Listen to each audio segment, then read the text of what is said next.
C'est une demande qui est formulée par de nombreuses organisations, par des chercheurs, des scientifiques, les salariés, mais aussi des pays comme l'Afrique du Sud et l'Inde, qui demandent à ce que la découverte de ces vaccins tombe dans le domaine public, afin que ces vaccins puissent être produits librement. Aujourd'hui, ce n'est pas possible, parce que ces vaccins sont protégés par un brevet, la propriété intellectuelle, qui fait que l'industrie pharmaceutique garde ces vaccins et ne permet que le flaconnage, ce que va faire la France.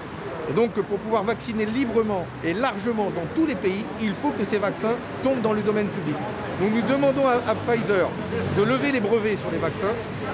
Et s'ils ne le font pas, nous demandons à la France et à l'Union européenne d'intervenir auprès de l'OMS, l'Organisation mondiale de la santé, qui, par son article 31, peut décider de lever ces brevets pour en faire une licence publique et permettre aux pays de produire librement ces vaccins. Et donc ça a déjà été fait par le passé et nous demandons que face à la pénurie mondiale de vaccins, cela puisse être fait ici en France. C'est un bien public le vaccin pour vous? Le vaccin doit être un bien public. D'abord parce que nous sommes face à une pandémie mondiale. Plus de 2 millions de personnes sont mortes, plus de 77 000 dans notre pays. Il y a urgence. C'est une course contre la mort que nous menons. Il faut produire rapidement des vaccins. Et ensuite, l'industrie pharmaceutique a touché des milliards d'euros d'argent public de tous les États du monde, que ce soit pour la recherche ou même pour augmenter leur capacité de production. C'est le cas notamment en Europe, où Ursula von der Leyen avoue ce matin dans une interview avoir versé 2,3 milliards d'euros à l'industrie pharmaceutique pour augmenter leur production, leur capacité de production. Donc nous sommes en droit de demander à cette industrie de libérer les brevets qui pèsent sur ces vaccins, de permettre d'en produire largement comme s'ils étaient des génériques, en échange bien sûr d'une indemnisation, et de permettre ainsi de pouvoir produire largement des vaccins en France, en Europe, pour nous, mais aussi pour tous les pays qui aujourd'hui en sont privés. Je pense notamment aux pays pauvres d'Afrique, d'Amérique latine, où ils ne sont pas prêts de voir la couleur du vaccin, eux. Et donc il y a un vrai combat à mener à l'échelle de la planète pour pouvoir nous protéger collectivement de ce virus. Et c'est un combat que nous allons mener aujourd'hui, mais dans les semaines et les mois qui viennent.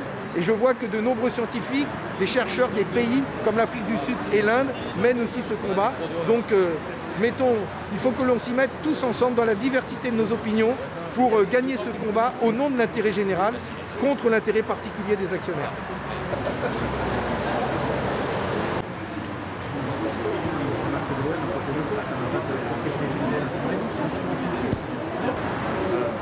Là, on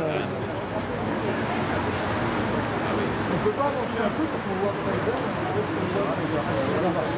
Je sais. Et puis, je fais mon speech, je donne la parole au médias, je dis qu'il ne partage pas l'idéologie communiste, il a raison. Ce matin, on me disant que ça fera la nique aux Américains. Ben oui, parce que quand même là... Comment? Allez le bouton. Sur le côté ou dessus? Les deux plutôt. Entouré de tous tes collègues parlementaires. Allez. Donc bonjour à toutes et à tous.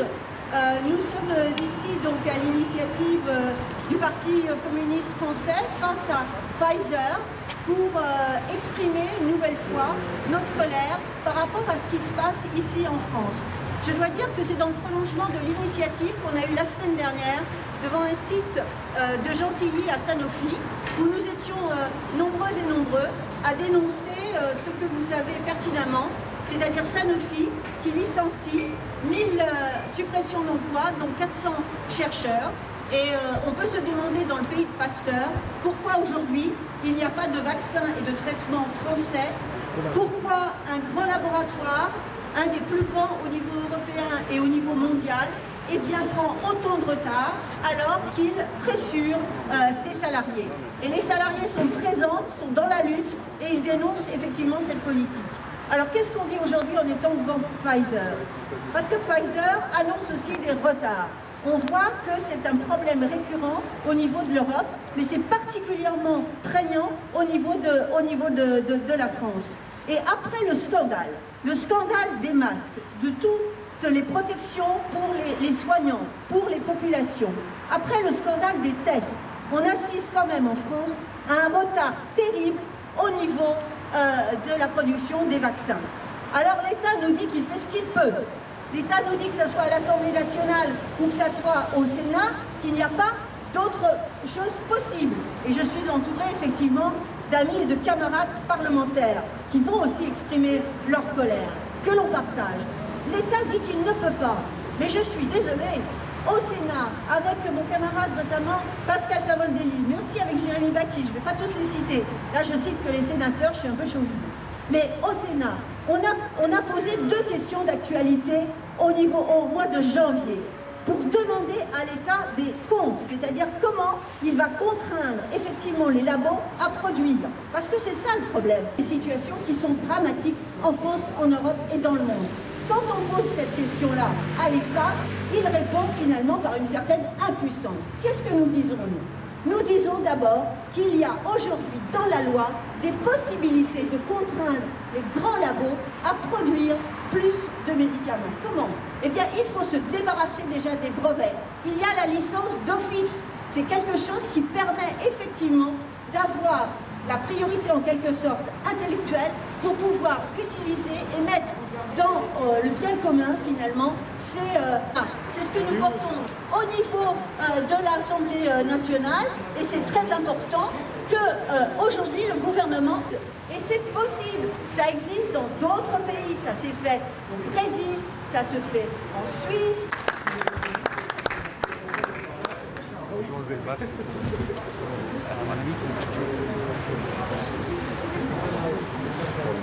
Sur conseil de mon ami Jérémy Bacchi, je garde le masque.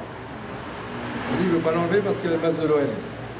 Je voudrais remercier Fabien Cohen et les camarades qui ont organisé cette initiative et les secrétaires de FEDE que j'ai vus, Igor Zamikei de Paris et Pierrick Hanot de Haute-Seine. Et remercier mes collègues parlementaires d'être venus ici nombreux, alors que nous sommes normalement en séance à l'Assemblée nationale et au Sénat. Pascal Savoldelli et Laurence Cohen, qui sont sénateurs, sénatrices du Val-de-Marne, Alain Brunel, député du Nord, Jérémy Bacchi, député sénateur de Marseille et des Bouches-du-Rhône, et Stéphane Peu, qui est derrière, député de Seine-Saint-Denis. Nous avons, et en même temps, en ce moment, s'exprime à Lyon, Aline Guittard, adjointe communiste de la ville de Lyon, et élue à la métropole, pour manifester eux aussi devant le siège de Pfizer qui se trouve là-bas à Lyon.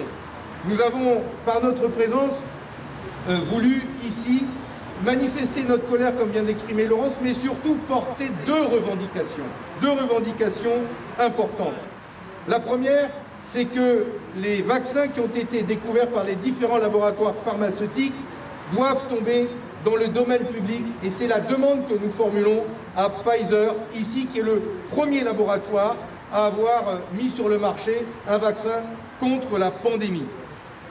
Vous savez qu'en France, en ce moment même, les centres de vaccination sont à l'arrêt, fermés, en panne de vaccins. Dans notre pays, seulement 50 000 de nos concitoyens ont reçu les 2 doses et sont totalement vaccinés. Seulement 50 000. C'est la panique à bord à l'Élysée, qui a d'ailleurs suscité l'intervention du président de la République hier, un peu en catastrophe, pour promettre que l'ensemble de nos concitoyens seraient vaccinés d'ici la fin de l'été. Personne ne croit d'ailleurs à cet engagement au rythme où cela démarre en ce moment. Pfizer, Moderna, AstraZeneca ne tiennent pas leurs engagements qui ont été passés. Les contrats qu'ils ont signés avec la Commission européenne sont même protégés par le secret des affaires et nous n'y avons pas accès, ou quand nous y avons accès, l'essentiel est biffé et nous ne pouvons pas voir les clauses particulières. Voilà ce qui arrive en réalité quand des États confient au privé la recherche et la production de vaccins. Nous sommes privés de vaccins. En revanche, eux, les actionnaires, les financiers ne sont pas privés de marge, de dividendes, de bénéfices sur ces vaccins. S'il y a du retard dans la livraison des doses, il n'y a pas de retard sur les bénéfices qu'ils vont engranger. Pfizer a publié ses comptes hier pour l'année 2020. Pfizer va engranger 15 milliards d'euros avec ce vaccin qu'il a mis sur le marché. Il espère un chiffre d'affaires en hausse de 40% pour l'année 2020 et il espère réaliser une marge de 25 à 30% sur le vaccin qu'il appelle le produit. Voilà leur mentalité et leur logique. Pour eux, cette pandémie est une opportunité économique. Pour nous, ce vaccin doit être un bien commun et il n'y a pas de profit à faire sur la lutte contre la pandémie. Quand le virus tue plus de 2 500 000 personnes dans le monde, quand dans notre pays, 77 238 de nos concitoyens en sont morts, et quand les pays pauvres n'ont qu'un vaccin pour 3 habitants, alors que les pays riches en ont 3 à 5 pour chaque habitant, vous voyez bien qu'il y a un beau combat à mener à l'échelle de la planète pour faire de ce vaccin un bien commun. C'est la raison pour laquelle nous demandons à Pfizer et au Big Pharma, ayant découvert un vaccin, de permettre à tous les pays de produire ces vaccins largement et rapidement en levant les brevets qui protègent ces vaccins. Ces vaccins doivent devenir des génériques, ils peuvent devenir des génériques. C'est possible de le faire, en échange d'ailleurs d'une indemnisation pour ces laboratoires.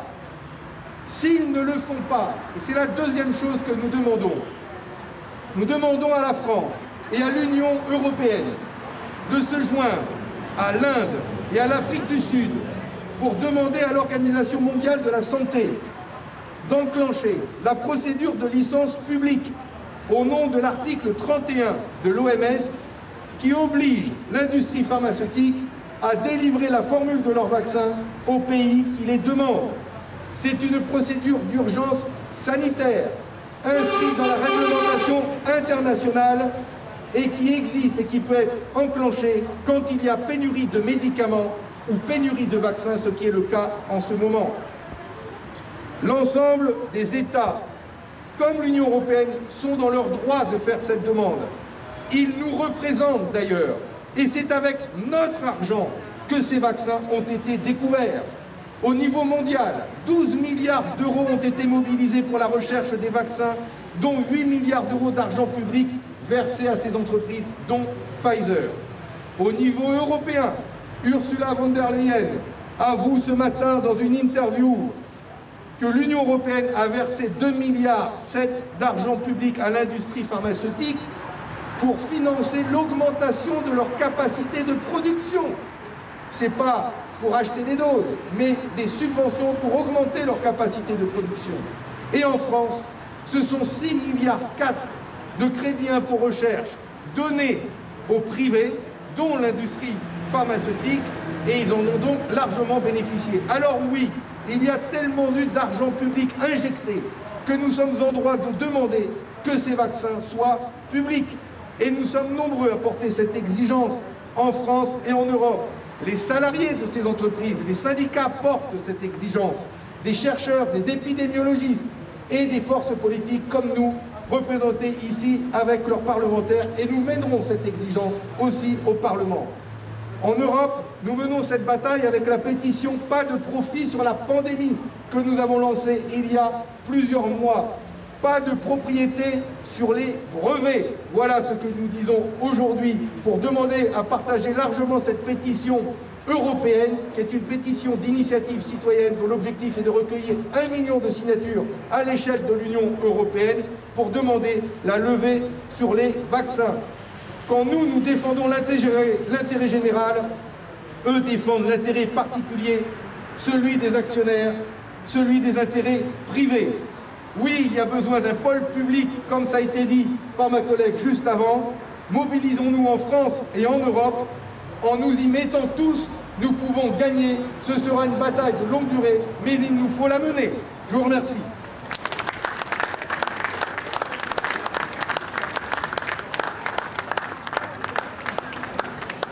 J'en fais. Je pense que c'est pas mal à ce niveau souffle.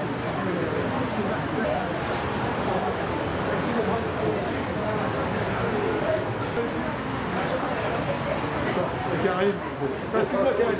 Pardon Karim.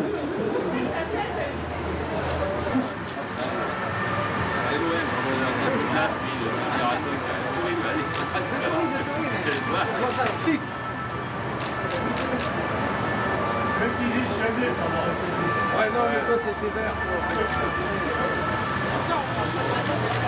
Ouais, c'est gentil.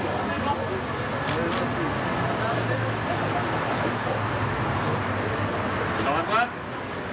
Très bien.